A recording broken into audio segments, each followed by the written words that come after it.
আসন্ন জাতীয় নির্বাচন নিয়ে বিস্ফোরক মন্তব্য করেছেন বিএনপি ছেড়ে আওয়ামী লীগে যোগ দেওয়া ঝালকাঠি ১ আসনে নৌকার প্রার্থী মোহাম্মদ শাহজাহান ওমর বীরুত্তম। তিনি বলেছেন, এবারকার নির্বাচন কি নির্বাচন পাচ্ছে, এটা তো কোনো নির্বাচনই না। আরে বেটা, নির্বাচনে শক্ত কোনো প্রতিদ্বন্দ্বী না থাকলে, ভালো প্লেয়ার না থাকলে, উভয় পক্ষের মিছিল মিটিং মাইকিং স্লোগান না থাকলে সেই নির্বাচনে মজা নেই। যাই হোক, এটা তো শেষ না। বৃহস্পতিবার বিকেলে ঝালকাঠির রাজাপুর ডাকবাংলো মোড়ে ফাজিল মাদ্রাসা মাঠে উপজেলা আওয়ামী লীগ আয়োজিত এক নির্বাচনী সভায় তিনি এসব কথা বলেন।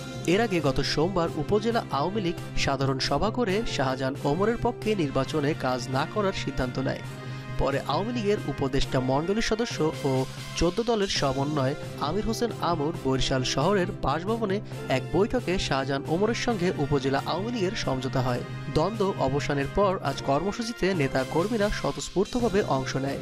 শাহজাহান ওমর বলেন, আমি আপনাদের এই দলের সর্বকনিষ্ঠ সদস্য। আমি আশা করব আমাদের সুযোগ্য লার্নেড ফ্রেন্ড সরফরাজ সাহেবের নেতৃত্বে আপনারা সকলে আমাকে এবং আমার সাবেক দলের যারা নেতাকর্মী আছে আপনাদের রুমের ছোট একটু জায়গায় স্থান দিবেন। আমরা আমার সাবেক দল আপনাদের সঙ্গে মিলিত হয়ে আপনাদের দলকে আরো সমৃদ্ধশালী করতে চাই, উন্নত থেকে উন্নততর করতে চাই। তার এক্সাম্পল আশেপাশের সমস্ত থানায়, জেলায়, উপজেলায় ছড়িয়ে পড়ে। শাহজাহান ওমর আরো বলেন, রাজনীতিতে হৃদয়টা বড় করতে হয়, সংকীর্ণ মন নিয়ে রাজনীতি হয় না।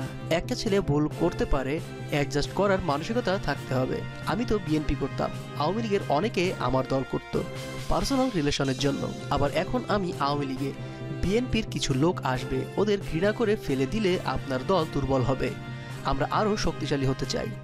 তিনি বলেন, আমার বিশ্বাস সরফরাজ সাহেব যে কথা বলেছেন উনি আমার সাবেক দলের লোকজনকে গ্রহণ করবেন, যেভাবে আজকে আমাকে গ্রহণ করেছেন। আপনি দয়া করে আপনার ইউনিয়ন, ওয়ার্ড ও অন্যান্য যে ইউনিট আছে ওদের নির্দেশনা দিয়ে দেন যে উপযুক্ত লোক যদি আসতে চায়।